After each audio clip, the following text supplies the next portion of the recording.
Hello, hello. Hey girl. Who are we? That's too fast. Oh my god. Wait, I don't even know what was that fast. Lord, I'm normally one trailing behind. Right, jeez. Right, okay, got to slow down. Who are we with? We're with Tattoo Amy today. Tattoo Amy. And what do you Yes. do, Tattoo Amy? Believe it or not, I'm a tattoo artist. Wow. But I'm going to say entrepreneur as well because I've got other things coming Okay. in the mix. Nice. I'm not going to leave it there. Tattoo artist. You're the first tattoo artist we've had on here. I know, I feel super special. Thank you for having me. No worries. Thanks for coming. So, let's start. Let's start from the beginning. Start from the very first moment you were like, "This is what I want to do." Yeah, growing up, I feel like I was always into like West Coast hip hop, watching the TV, you know, like MTV Bass and all Yeah. that, Snoop Dogg, 50 Cent, all that stuff. And I saw their tattoos and I thought, yeah, they're sick. I belong there, not Yeah. Stockport. Wow. And I think like when I seen those, yeah, I just really got into the culture of tattoos and I just wanted them. And yeah, I started to get them before I thought I could be in the industry. I just wanted to have them on me. So I started getting tattooed from when I was legally allowed, actually. Okay. You know, got a baby face, so I did try getting a few when I was 16, but Yeah. wasn't happening. All right. They didn't let you. No. And what's your first tattoo? I actually got my daughter's name on my 18th birthday. I Wow. got my daughter's name. She's called Evie. Aww. So that was my very first tattoo. Love that. And do they all have like a symbolism? Not really, no. Like, because I've worked in the industry for like 12 years almost now.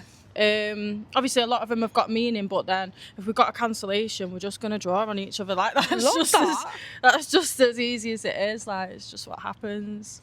Tell me a bit about the tattoo culture then. I mean, I don't know too many. I've not got a tattoo, but I've always wanted one. But what's the history behind? And what does it mean? What's it about?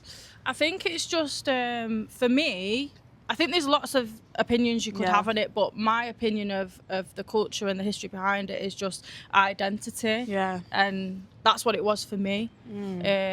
If you go into it, there's loads of different cultures, Chicano cultures, you've got all the guys from LA, you've got Japanese culture, there's loads of different like subcultures within the culture, really. Yeah. Love that.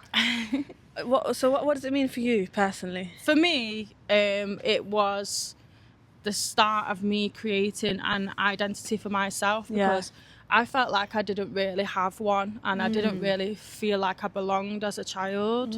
So I was very rebellious as a teen. Yeah. And then from that, that's where I thought, no, actually, I'm going to create me for me. That's beautiful. That. And I started getting tattooed. I love that. Are you tatted all over? Pretty much, I got a few gaps, some painful places. Yeah. I'm skipping. Yeah, I was skipping that bit. Yeah. No, nothing on my feet, nothing on my toes. I'm too scared. Yeah. A few patches here and there. Wow. Let's talk about the fit. I want to talk about the fit. You are looking good. Thank you. Oh my gosh. What's the inspiration? Obviously we've got the Ed Hardy. Yes. OG tattoo fit. It's got to be done. I always wear black. I've tried to go away from wearing black, so I'm like going opposite, I suppose. Yeah. And you know, I'm a garage girl, so I've got to have the Prada cups. God, look at that. Beautiful. Beautiful. What are you drinking? You. I'm drinking. What did you order, mate? Oh, yeah. Copied you.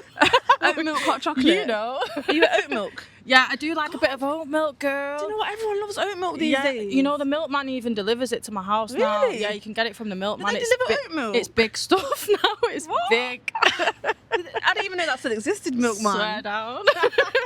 I'm done. Okay, let's talk about the biggest challenge of your life. Oh, jeez. This is a big question. I don't even know. Let me think. The biggest challenge of my life, I think, is being a good mum. I have 2 daughters. Yeah. And my first daughter, I was only 16 when I had her. Yeah. And actually, I come from humble beginnings. I was in care. I was adopted. Still didn't feel like I fitted in that family. So I feel like my biggest challenge has been making sure that my children never felt the way I did as a kid. Wow. Deep. But That is deep. That is the truth. How has that influenced your life? I bet it has. Yeah, totally. So I feel like I try and teach my daughters to be who they want to be. Yeah. Show them that they can be whoever they want to be. Just being very resilient, very strong. Yeah.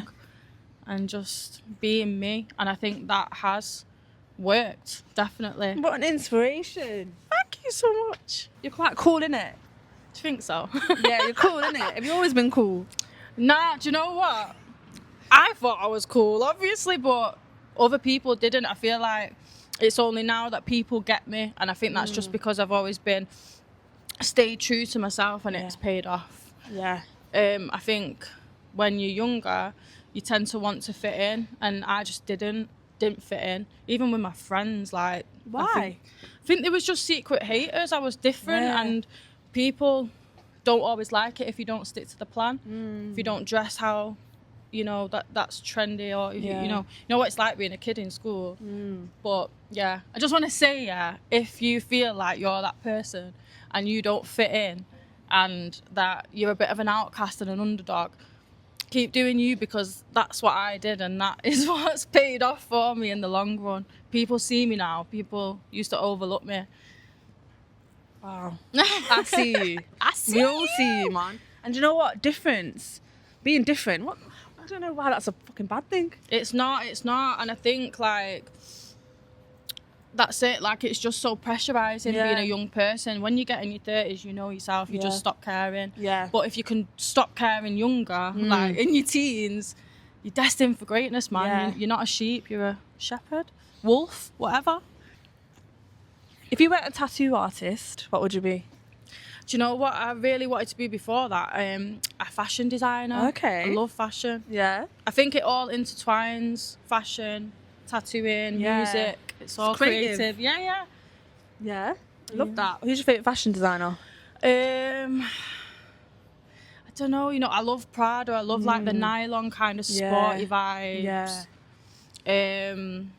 But then I've got that other side of me that loves like Vivienne Westwood, like the punky stuff going on there. Yeah, nice. And I was going to ask you, what's your goal of 2026? My goal of 2026, I think, is to just love myself more, be even more comfortable in being myself, and share the love and spread the love.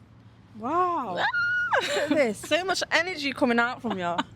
I love that. Girl. Gotta share it, man. Okay, now one bit of advice you would want to give to someone, maybe wanting to be a tattoo artist, what would you say to them? I would say definitely study the culture of tattooing, take it all the way back. We've got a lot to thank the culture for. Yeah. Don't skip that part, because a lot of people don't know that now, and it will benefit you if you do know that. Okay, love that. Thank you so much. You are welcome. I have more questions, but we're going over. A lot of editing. Yeah. But thanks so much for coming on, and nice meeting you. Thank you, girl. I've loved it. And all the best. Thanks, guys.